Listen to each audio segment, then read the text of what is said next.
Donald Trump অতি সহজেই জিতে গেলেন 2024-এর ইউএসের ইলেকশন এবং তিনি হয়ে গেলেন ইউএসের 47তম রাষ্ট্রপতি। তো আসুন জেনে নিই কি সেই প্রধান কারণগুলি যার ফলে ট্রাম্প অতি সহজেই ইলেকশনটি জিতে গেলেন।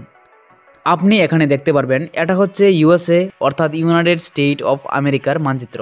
এখানে যে রাজ্যগুলি দেখতে পাচ্ছেন এর মধ্যে যে রাজ্যগুলি লাল রঙের দেখতে পাচ্ছেন সেগুলিতে ডোনাল্ড ট্রাম্প জিতে গেছেন এবং যে রাজ্যগুলি নীল দেখাচ্ছে এগুলিতে জিতেছে কমলা হ্যারিস। তো এর থেকে অতি সহজেই হয়তো আপনি বুঝে গেছেন যে আলটিমেটলি কে জিতেছেন। দেখুন, ট্রাম্প অনেক দিকেই ইতিহাস বানিয়েছেন, কারণ ডোনাল্ড ট্রাম্প হবে 47তম রাষ্ট্রপতি ইউনাইটেড স্টেট অফ আমেরিকার এবং আমেরিকার ইলেকশনের 132 বছরের ইতিহাসে তিনিই হবেন প্রথম রাষ্ট্রপতি যে দুবার ইউএসএ রাষ্ট্রপতি হয়েছেন, কিন্তু মাঝখানে একবার গ্যাপ দিয়ে।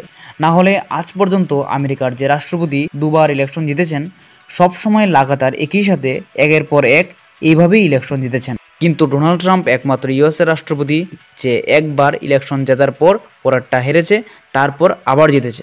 এবং ট্রাম্পের মতে যদি করোনা প্যান্ডেমিক না আসতো তাহলে তিনি 2020-এর ইলেকশনটাও অবশ্যই জিততেন। কিন্তু আজকের সময় ইউএসএতে কি হচ্ছে সারা দুনিয়া দেখছে যে ডোনাল্ড ট্রাম্প যখন পাওয়ারে বসবে তখন কি করবে, কারণ যে সাপোর্ট তিনি পেয়েছেন এটা বিশাল এবং ট্রাম্প যা যা বলেছেন সবই ইউএসের জনগণ শুনেছেন এবং তাই অতি সহজেই ডোনাল্ড ট্রাম্প এইবার ইলেকশন জিতে গেছেন।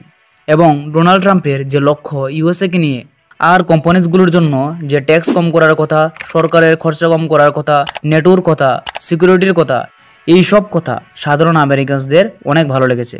এবং অপরদিকে কমলা হ্যারিসের যে মেসেজ বা ওনার যে পার্সোনালিটি আমেরিকানস ভোটাররা কমপ্লিটলি রিজেক্ট করে দিয়েছে।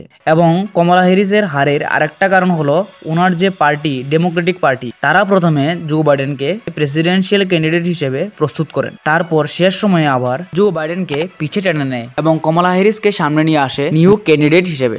এবং এর থেকে হয়তো জনগণ এটা বুঝতে পারলো যে তারা নিজেই কনফিউজড হয়ে রয়েছে এবং কমলা হ্যারিসের ইলেকশনটা হারার এটা অনেকটা বড় কারণ হতে পারে। এবং জো বাইডেনের তরফ থেকে মধ্যে একটা স্টেটমেন্ট এসেছিল যে ডোনাল্ড ট্রাম্পের সব সাপোর্টার নাকি গার্বেজ অর্থাৎ আবর্জনা, এবং এটা বাইডেনের বলতে পারেন অনেকটা বড় ভুল হয়েছে। এখন হতে পারে তিনি এটা জেনে অথবা না জেনে করেছেন, কিন্তু ইলেকশন মুহূর্তে যে ভোটার্সরা আছে এখন ভোটার্স যে করেই হোক কাউকে এই সময় ভালো মন্দ বলা উচিত নয়, না হলে আপনি এইভাবেই হারবেন। তারপর ট্রাম্পের সাপোর্টাররাও একসাথে এসে পড়ে, তারপর আবার ট্রাম্পও বাইডেনের স্টেটমেন্টের বরাবর রিপ্লাই দিয়েছেন।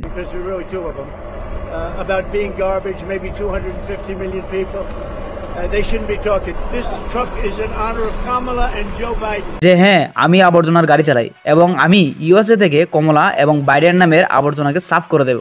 এবং ট্রাম্প যেভাবে বাইডেনের স্টেটমেন্টটাকে ডিফেন্ড করেছেন এর থেকে ট্রাম্পের সাপোর্টাররা সত্যিই খুশি হবেন।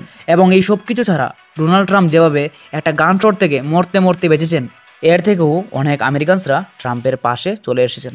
এছাড়া ট্রাম্প লোকজনদের যে প্রতিশ্রুতি দিয়েছেন, যে আশা দিয়েছেন যে ইনকাম ট্যাক্স একদম কম করে দেবেন বা ইনকাম ট্যাক্স একদম শেষ করে দেবেন। দেখুন, সরকার সাধারণত ট্যাক্স লাগায় কেন?